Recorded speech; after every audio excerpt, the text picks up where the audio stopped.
네, 우리 함께 보는 말씀은 룻기 2장 8절에서 13절입니다. 룻기 2장 8절에서 13절까지 함께 읽겠습니다. 보아스가 룻에게 이르되 내 딸아 들으라. 이삭을 주우러 다른 밭으로 가지 말며 여기서 떠나지 말고 나의 소녀들과 함께 있으라. 그들이 베는 밭을 보고 그들을 따르라. 내가 그 소년들에게 명령하여 너를 건드리지 말라 하였느니라. 목이 마르거든 그릇에 가서 소년들이 길어온 것을 마실지니라 하는지라.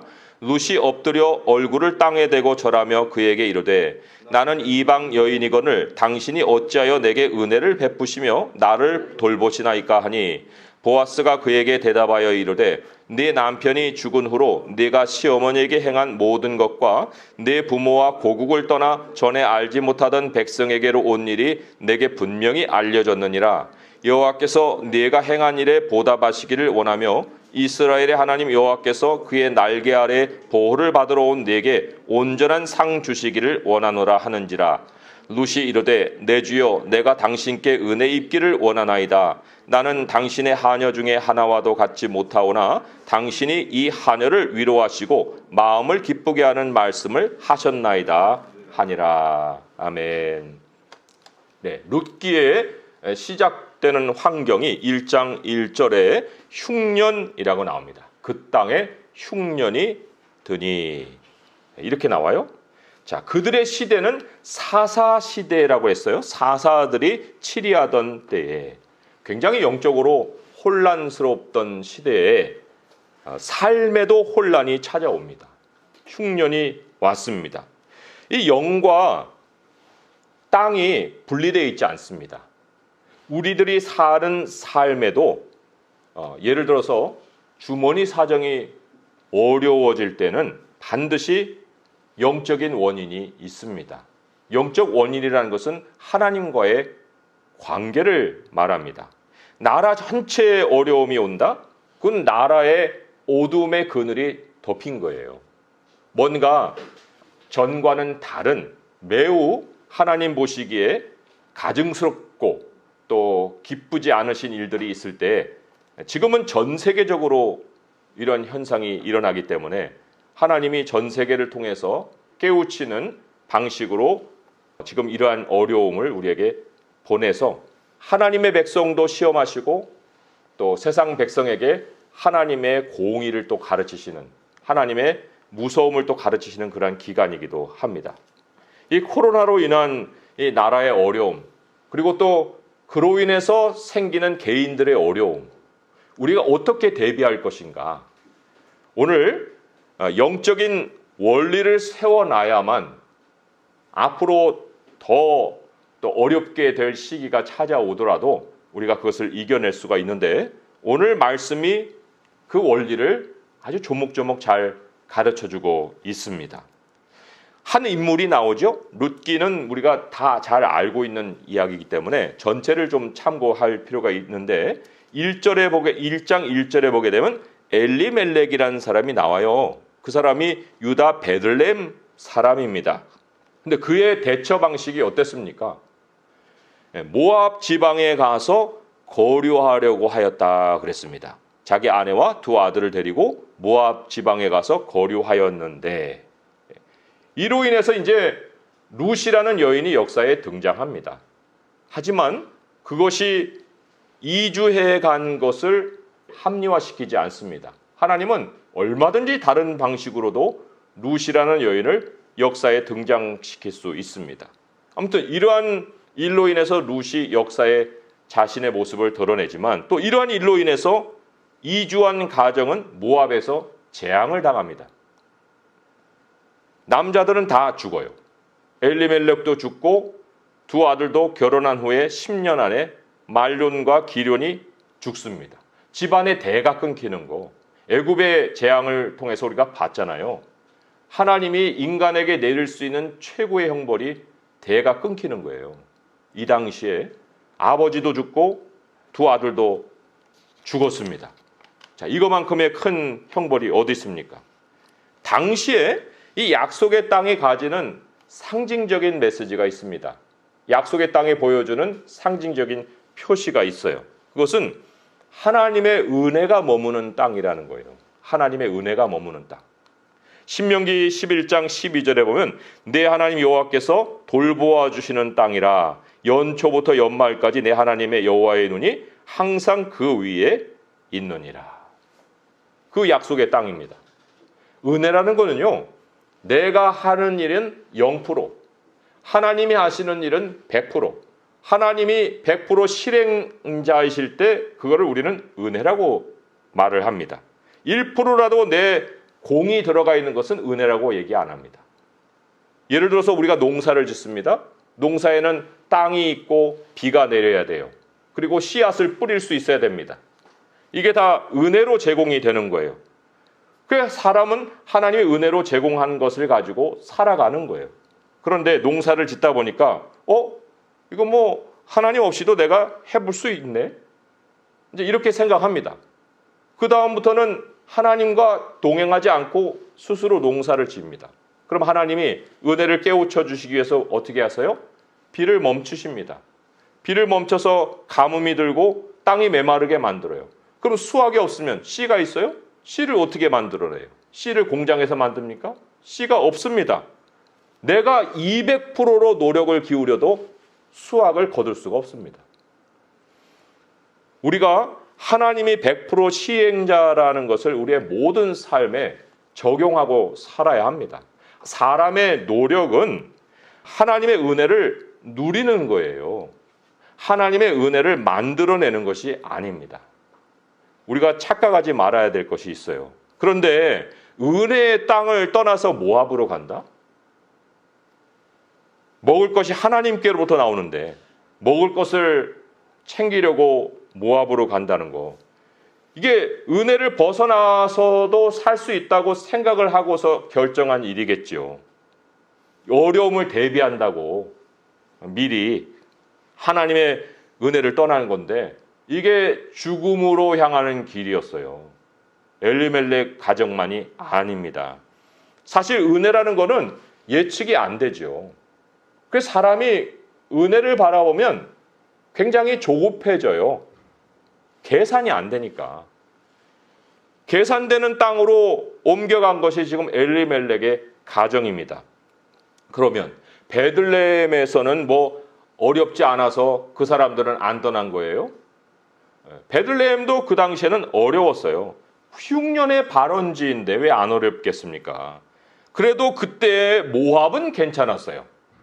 그러니까 땅 팔고 집 팔고 한몫 두둑이 챙겨가지고 갔습니다. 10년은 버텼어요. 그런데 10년이란 세월이 어떤 세월이었느냐? 계속 까먹는 세월이었다는 겁니다. 없어지는 거예요. 은혜 밖에서는요, 10억을 가졌던 20억을 가졌던 세월의 속도보다 돈 줄어드는 속도가 더 빨라요. 감당을 할 수가 없습니다. 은혜 안에서의 어려움은 사실 그 다음 하나님이 주시려는 축복을 위한 연단이에요. 그러나 그 밖에서는 결국은 멸망을 당하는 길이다.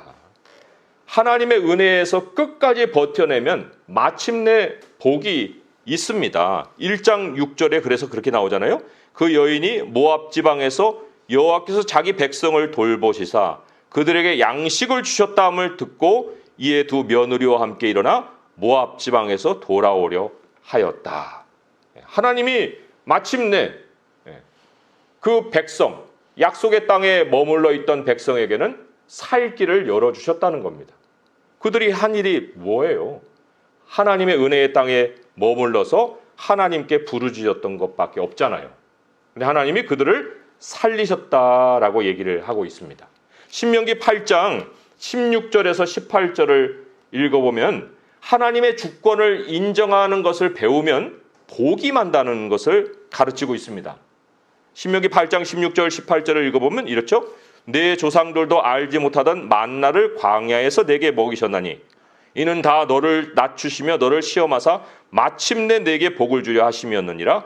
그러나 내가 마음에 이르기를 내 능력과 내 손의 힘으로 내가 이 재물을 얻었다 말할 것이라. 내 하나님 여호와를 기억하라. 그가 내게 재물 얻을 능력을 주셨음이라. 이같이 하심은 내 조상들에게 맹세하신 언약을 오늘과 같이 이루려 하심이니라. 하나님의 능력으로 재물을 얻는 거예요. 그런 것을 가르치기 위해서 잠시 낮추시는 일을 하시는 거예요. 그러나 마침내 복을 주십니다. 그런데 그런 하나님을 만약에 벗어나면, 연단하시는 하나님의 손길을 벗어나면 어떤 결과가 일어나느냐?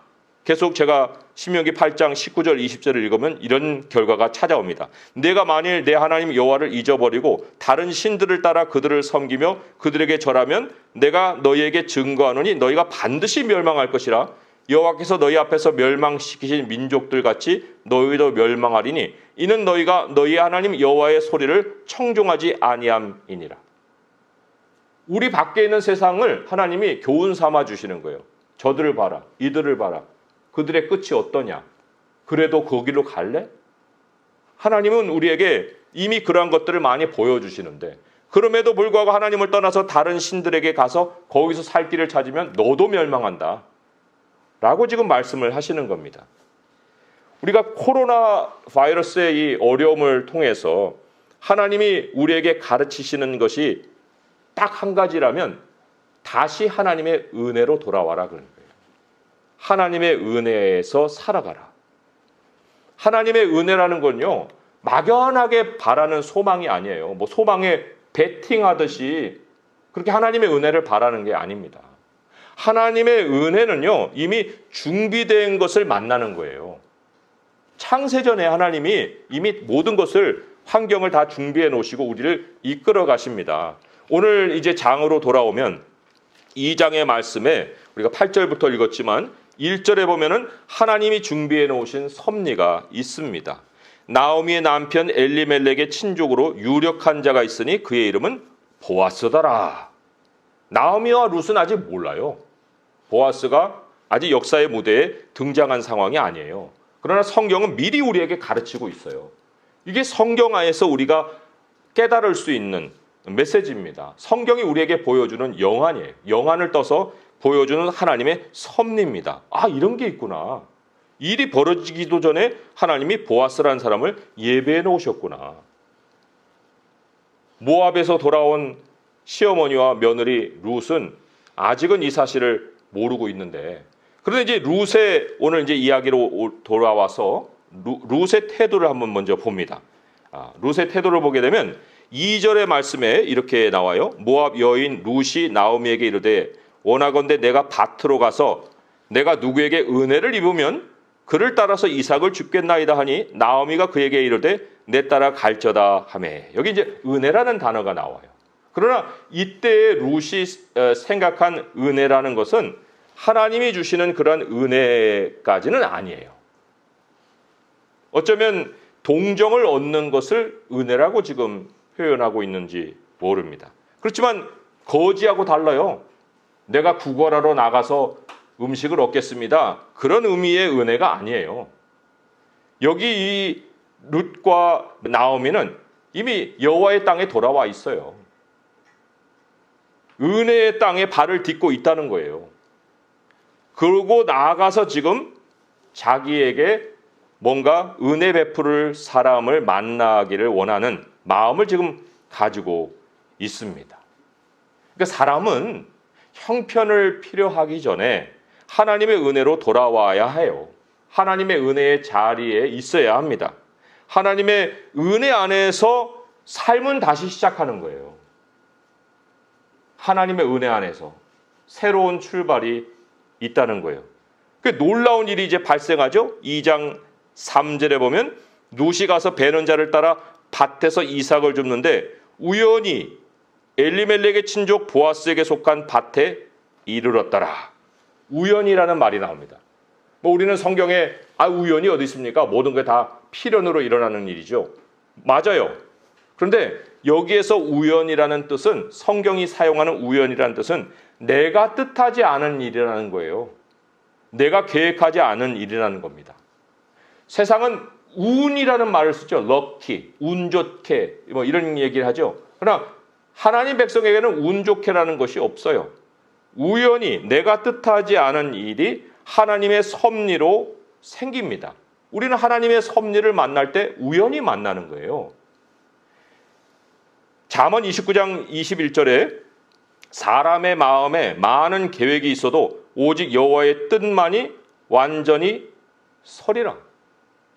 하나님의 섭리는 사람이 계획한 것과는 다르다는 겁니다. 잠언 16장 2절에 보면 사람이 마음으로 자기의 길을 계획할지라도 그의 걸음을 인도하시는 이는 여호와의 신이라. 이것도 사람은 자기 계획대로 되는 일을 따라가는 게 아니라 뜻밖의 일들을 만나게 된다는 것을 암시하고 있습니다. 우연히 일어나는 일. 과연 지금 나의 일상에 내 계획이 착착착착착 진행되고 있을까? 할 때 그렇다라고 하면 그건 제대로 된 길이 아닙니다. 왜요? 하나님의 섭리에는 뜻밖의 일이 생기거든요. 뜻밖의 일을 한 번도 겪지 못하고 내가 이성으로 지금까지 내 삶을 끌어왔다? 그런 사람이 어디 있습니까? 없습니다. 더군다나 하나님의 사람에게는 우연히 개입을 합니다. 그 단어가 우연이어서 그렇지 지금 룻은 뭐 하나님을 아직 그 제대로 체험한 여인이 아니고 그 시어머니를 따라왔기 때문에 이 우연히 이제는 하나님의 섭리인 것을 깨달아가는 과정 속에 있는 거예요. 하지만 반드시 삶에는 우연의 개입이 있고 그 배후에 하나님의 섭리가 있다는 것입니다. 그리고 우리가 받는 우연의 사건은 갑작스러운 게 아닙니다. 보셨잖아요. 보아스는 이미 준비된 사람이라고. 그 갑작스러운 일이지만 그 일을 내가 만났을 때 그 배후에서 하나님이 준비하셨구나 라는 것을 깨닫게 하는 일까지 같이 생깁니다. 만약에 그런 준비됨이 느껴지지 않는 갑작스러운 일이 생기고 나를 몰아붙이면 그거는 또 하나님의 섭리하고는 전혀 다른 일이에요. 조심해야 될 일입니다. 자, 이러한 하나님이 섭리로 이제 이끌어 가셔서 룻을 보아스의 밭에 세우셨는데 이제부터 이제 룻기가 우리에게 본격적으로 은혜를 가르치는 거예요. 이것이 은혜다. 먼저는 하나님께 정말 찾아가고 그리고 하나님을 붙잡고 하나님의 은혜에 내 인생을 맡겨야 되는데 그렇게 될 때 하나님이 우리에게 이제 은혜로 사는 삶을 이끌어 가신다. 은혜의 원리 3가지를 오늘 아주 중요하게 우리가 배워야 하고 또 이 은혜로 하나님이 지금 맡겨야 하는 어려움을 우리가 또 대비해서 또 준비해 놓고 있어야 합니다. 자, 8절의 말씀으로 오늘 본문으로 돌아오면은 8절의 말씀이 이렇게 기록되어 있어요. 우리 함께 읽어보겠습니다. 시작. 보아스가 룻에게 이르되 내 딸아 들으라. 이삭을 주우러 다른 밭으로 가지 말며 여기서 떠나지 말고 나의 소녀들과 함께 있으라. 첫 번째 은혜의 원리, 다른 밭으로 가지 말아라. 다른 밭으로 가서는 안 된다. 은혜라는 건요, 이것저것 하다가 하나 걸리는 거 아니에요. 그런 것을 우리는 은혜라고 할 수가 없습니다. 나오미 가정이 어땠어요? 다른 밭으로 가서 망했어요. 그래서 이 룻기에 기록된 모든 사건은 떨어진 사건이 아닙니다. 사용하는 용어도 떨어진 용어가 아니에요. 다 연결해서 우리에게 지금 메시지를 전해주고 있습니다. 왜 보아스가 다른 밭으로 가지 말라고 하는 얘기를 했을까요? 그 얘기를 만약에 나오미가 들었다면 어떤 깨달음이 왔겠습니까? 내가 모압으로 가지 말았어야 됐는데. 그 깨달음이 오지 않았겠어요? 하나님이 이끄신 그 자리에 있어야 되는 거예요. 그래서 8절에 보니까 나의 소녀들과 함께 있어라 그랬어요. 나의 소녀들.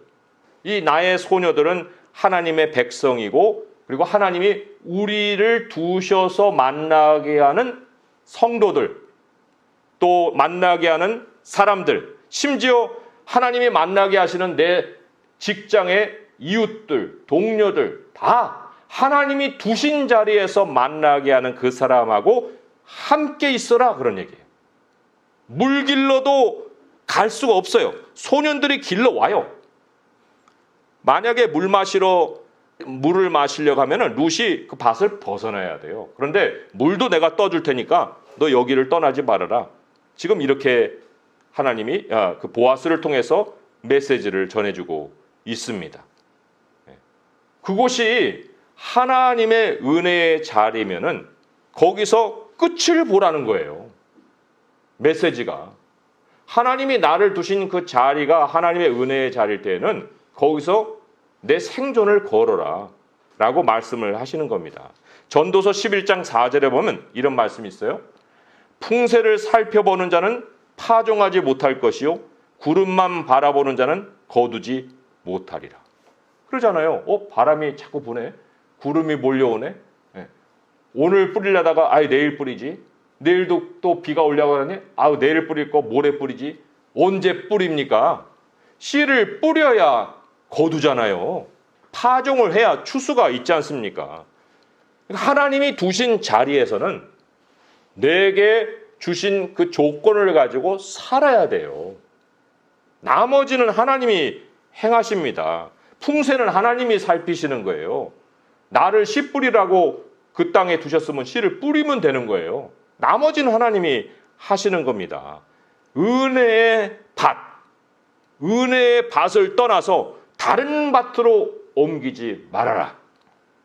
어려울 때 미혹이 되는 것이 바로 이 원리를 저버리는 겁니다. 절대로 이 원리를 저버려서는 안 됩니다. 두 번째 원리, 11절의 말씀이에요. 11절의 말씀 함께 읽어보겠습니다. 시작.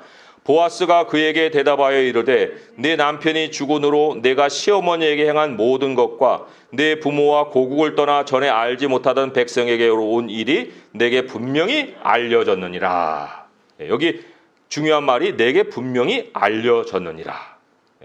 하나님이 분명히 기억할 수 있는 일을 해야 합니다. 하나님의 기억에 남는 일을 해야 합니다. 하나님께 분명히 알려질 일을 해야 한다는 거예요. 그게 두 번째 은혜의 원리입니다. 자, 우리가 좀 이 두 번째 원리에서는 성경을 좀 참고할 필요가 있어요. 몇 군데. 히브리서 6장 10절을 보게 되면 우리에게 잘 알려진 말씀이긴 하지만 우리에게 이 말씀과 연결해서 메시지를 더 분명하게 전달을 하고 있는 말씀이에요. 히브리서 6장 10절에 보면 하나님은 불의하지 아니하사 너희 행위와 그의 이름을 위하여 나타낸 사랑으로 이미 성도를 섬긴 것과 이제도 섬기고 있는 것을 잊어버리지 아니하시느니라. 누군가를 섬기는 것에 대해서는 하나님이 절대로 잊어버리지 않습니다. 절대로. 룻이 지금 나오미를 섬겼어요. 끝까지 붙쫓으면서 나오미를 섬겼습니다. 그런데 그 일이 보아스에게 알려진 거예요. 보아스에게, 시어머니에게 한 모든 것과 너가 은혜의 땅으로 온 일이 나에게 분명히 알려졌다. 이거는 하나님께 알려졌다는 것을 우리에게 말씀을 해주고 있는 거예요. 하나님께 은혜 베푼 일이 기억되잖아요. 그러면 어떤 일이 벌어지느냐? 굉장히 중요한 일이 벌어집니다. 마태복음 5장 7절을 보시면 이제 히브리서로 다시 돌아올 거니까 히브리서를 좀 꼽아 놓으시고 마태복음 5장 7절을 보면 긍휼히 여기는 자는 복이 있나니 그들이 긍휼히 여김을 받을 것이며, 긍휼히 여김을 받는다는 것이 은혜를 받는다는 거거든요. 그런데 그냥 받지 않습니다. 긍휼히 여기는 자가 긍휼히 여김을 받는다는 거예요. 우리가 하나님께 은혜를 구하면서 한 번도 다른 사람에게 은혜를 베푼 기억이 없다. 지금도 내 주머니에서 다른 사람을 향해서 은혜 베푸는 일이 없다. 그러면 긍휼을 우리가 기대할 수가 없어요. 은혜를 기억할 수가 없습니다. 은혜의 두 번째 원리는 나눔이라는 삶을 하나님께 기억나게 만들어야 되는 거예요. 나눔이라는 삶을. 잠언 19장 17절에 가난한 자를 불쌍히 여기는 것은 여호와께 꾸어드리는 것이니 그의 선행을 그에게 갚아 주시리라. 하나님이 가난한 자에게 우리가 뭔가를 베풀면 하나님이 채무자가 되는 거예요. 빚을 갚아줘야 되는 의무가 생기는 거예요. 그래서 하나님이 갚아주신다고 했습니다. 자, 히브리서로 지금 꼽아놨죠? 히브리서 중요한 말씀을 하나 다시 한번 돌아와요. 히브리서 4장 16절이에요. 4장 16절. 근데 되게 중요한 전제 조건을 우리가 빼뜨리고 읽을 수가 없는 말씀입니다. 자, 히브리서 4장 16절 보면 함께 읽어봅니다. 시작. 그러므로 우리는 긍휼하심을 받고 때를 따라 돕는 은혜를 얻기 위하여 은혜의 보좌 앞에 담대히 나아갈 것이니라. 사실 우리는 후반절에 익숙해요. 그렇잖아요? 때를 따라 돕는 은혜를 얻기 위하여 은혜의 보좌 앞에 담대히 나아간다. 그러니까 은혜의 보좌 앞에 담대히 나가는 거예요. 그러나 전제 조건이 있다니까요. 그러므로 우리는 긍휼하심을 받고, 긍휼하심을 먼저 받아야 돼요. 그래야 때를 따라 돕는 은혜를 얻으려고 나갈 수가 있어요. 그런데 누가 긍휼을 받는다고요? 긍휼히 여기는 사람이. 다른 사람을 긍휼히 여기는 사람이 복이 있나니 긍휼히 여김을 받을 것이니라. 그러니까 누구에게도 마음을 열지 않고 누구에게도 실질적으로 내 것을 나눠준 일이 없는 사람이 어떻게 하나님 앞에 나가서 나에게 은혜를 달라고 그렇게 구할 수가 있습니까? 이거는 하나님의 말씀의 법칙이 서지를 않아요. 논리가 깨지지를 않습니다.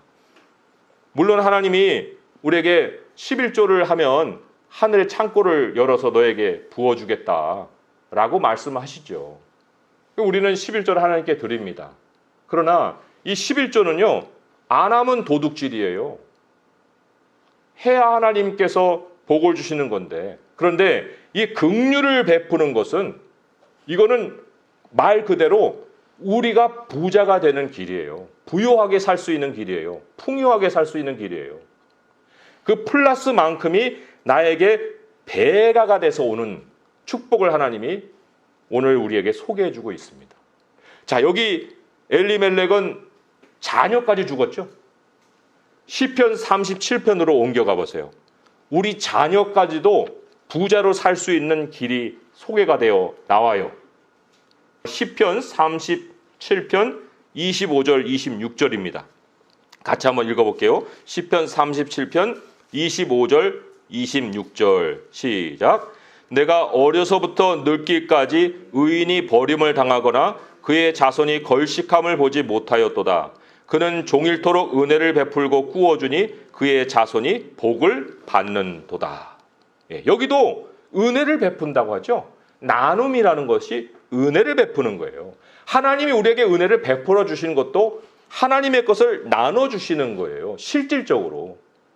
그러니까 내가 다른 사람을 돕는 만큼의 복이 하나님으로부터 내게 임하는데, 그런데 그것은 대대로 하나님이 주시는 은혜요. 그냥 1대1로 임하는 비례적인 복이 아니라 엄청난 배수로 우리에게 돌아오는 복이다. 자, 이 나눔, 그러니까 은혜의 밭 옮기지 말아야 된다. 그리고 나눔이 있어야 된다. 라는 두 가지 은혜에 더하여서 세 번째로 이제 마무리하는 은혜의 원리를 오늘 본문으로 돌아와서 13절을 같이 읽어보도록 하겠습니다. 2장 13절의 말씀이에요. 읽어봅니다. 룻이 이르되 내 주여 내가 당신께 은혜 입기를 원하나이다. 나는 당신의 하녀 중에 하나와 같지 못하오나 당신이 이 하녀를 위로하시고 마음을 기쁘게 하는 말씀을 하셨나이다 하니라. 이거는 보아스를 통해서 하나님이 우리에게 주시는 말씀을 지금 대변하고 있는 거예요. 말씀은 우리의 마음을 기쁘게 합니다. 마음을 기쁘게 하는 말씀을 소유하는 것이 세 번째 은혜의 원리예요. 마음을 기쁘게 하는 말씀을 소유하는 거. 하나님의 말씀이 무엇을 우리에게 약속하시고 말씀하셨길래 마음이 기뻐질까요? 하나님의 말씀의 약속이 12절에 나와요. 그게 두 가지가 나오는데, 여호와께서 내가 행한 일에 보답하시기를 원하고, 이게 첫 번째고요. 이스라엘 하나님 여호와께서 그의 날개 아래 보호를 받으러 온 내게 온전한 상 주시기를 원한다. 보답과 상이 있습니다. 이게 달라요. 보답이라는 것은요, 옛날에 잃어버렸던 모든 것을 되찾아 주신다는 거예요. 보답이. 상실감에 쌓여있던 모든 그 과거에 잃어버린 모습을 다 채워주신다. 그런데 그건 원상복구잖아요. 원상복구에 끝나지 않습니다. 여기에 상을 얘기합니다. 온전한 상 주시기를 원하노라. 이런 것도 찾아주시고 앞으로도 상을 주시겠다. 하나님의 약속은 다 이것을 포함하고 있습니다. 이 약속이 없는 게 없어요. 그래서 히브리서 믿음에 대한 말씀을 하실 때 히브리서 11장 6절의 말씀이 이렇잖아요. 믿음이 없이는 하나님을 기쁘시게 하지 못하나니 하나님께 나아가는 자는 반드시 그가 계신 것과 또한 그가 자기를 찾는 자들에게 상 주시는 이심을 믿어야 할지니라. 이게 무슨 기복신앙이에요. 하나님이 말씀하셨는데 우리가 하나님을 믿는다는 건 그냥 계신다는 것에 멈추지 않습니다. 그 살아계신 하나님이 내게 상 주신다는 것을 믿고 나가는 것. 그것이 바로 하나님을 향한 제대로 된 믿음이다. 그게 은혜의 분명히 원리 가운데 작동을 해야 하는 겁니다. 이 세 가지 은혜의 원리가 바로 지금의 어려움을 이겨낼 수 있고 땅끝까지 하나님의 복으로 살아갈 수 있는 길을 열어주신다는 겁니다. 이제 말씀을 마무리하면서 우리에게 이제 어려움이 내다보여요. 그러면 어려움이 내다보이면 사람들은 뭐를 생각합니까? 세상 사람들의 입장에서 한번 보세요. 잃어버릴 것만 생각하는 거예요. 야, 이 어려움이 내게 닥치면 이것도 잃어버리고 저것도 없어지고 정말 핍절한 삶이 찾아오겠네.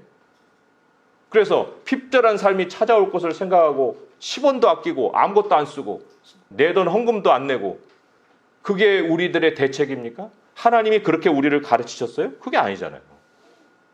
하나님의 은혜는요, 어려울 때 빛나는 거예요. 그래야 하나님이 살아계신 것을 우리에게 가르치시고 세상에게 가르치죠. 어려움을 대비하는 기름, 우리가 어려움을 맞이하기 위해서 준비해야 될 기름이 뭐냐면 우리 세 가지 핵심 중에 나눔입니다. 나눔을 베풀수록 하나가 나눠지면 최소한의 하나님은 우리에게 몇 배로 갚아주신다고요? 30배로 갚아주십니다. 60배, 100배. 엄청난 하나님의 복이 우리에게 임하는 거예요. 우리의 밭은 누굽니까? 하나님이십니다. 우리의 밭은 하나님이에요. 모든 삶에 대한 생각은 하나님께 돌아와서 하나님 안에서 뭐를 생각하든지 간에 염려라도 좋아요. 염려라도 하나님 안에 돌아와서부터 생각을 해야 되는 거예요. 그리고는 은혜의 그 밭을 떠나지 말아라. 은혜의 원리 세 가지. 하나님의 은혜를 떠나지 말아라. 두 번째, 어렵다고 선행과 나눔을 멈추지 말아라. 세 번째, 말씀으로 항상 마음을 기쁘게 해라. 이것을 우리가 이때에 더욱 실천을 하면 하나님은 상으로 우리에게 갚아주신다는 겁니다. 최소한 30배의 상이라는 거예요. 이 세 가지 은혜의 원리를 따라서 이제 하나님 앞에 살게 되면 이 코로나 상황이 뭐 몇 년이 갈지 모르겠어요. 그러나 우리 성도님들의 삶은 코로나 이후가 더 풍요해질 겁니다. 저는 확신합니다. 하나님의 믿음으로 이 날을 바라봅니다. 우리가 오히려 부유하고 싶어 할 때 이런 어려움을 통해서 하나님이 은혜의 보좌 앞으로 나아가게 하시는 그 길을 우리가 늘 찾되, 그러나 긍휼을 먼저 받을 수 있는 우리의 삶을 준비해 놓고 하나님의 은혜를 찾을 때 하나님은 반드시 우리를 그냥 근근히 사는 것이 아니라 부유하게 하시고 나눔이 풍성하게 하시고 우리의 여생이 지나온 모든 세월보다도 더 풍성한 삶으로 만들어줄 줄 믿습니다. 그런 삶을 누릴 수 있는 성도 될 수 있기를 주님의 이름으로 축원드립니다. 기도하겠습니다. 하나님 아버지, 룻기를 통해서 이 코로나 이 어려움을 이겨낼 은혜의 원리를 가르치셔서 감사합니다. 하나님, 우리는 모압으로 떠나갈 수 없는 사람들입니다. 하나님의 은혜 안에 이미 들어와 있고 하나님의 은혜로 모든 일이 실행되는 땅에 살고 있습니다. 아버지 하나님, 이제 밭을 옮기는 일을 하지 않게 하시옵고 오히려 이 어려운 때 하나님을 빛내는 성도들이 되게 하여 주옵소서. 아버지의 은혜로 늘 살아갈 수 있게 하여 주옵시고 또 나눔이 풍성할 수 있게 하여 주옵시고 나눔을 멈추지 않게 하여 주옵시고 우리의 마음을 기쁘게 하시는 하나님의 말씀을 날마다 우리들의 영의 양식으로 먹고 살게 하여 주옵소서. 이 어려움 이후에 더 부요하여 줘서 우리 하나님이 맡기시는 모든 일에 우리 주님께 영광되는 사역을 감당해 갈 수 있게 하여 주시옵소서. 우리 주 예수 그리스도의 이름으로 감사하며 기도합니다. 아멘.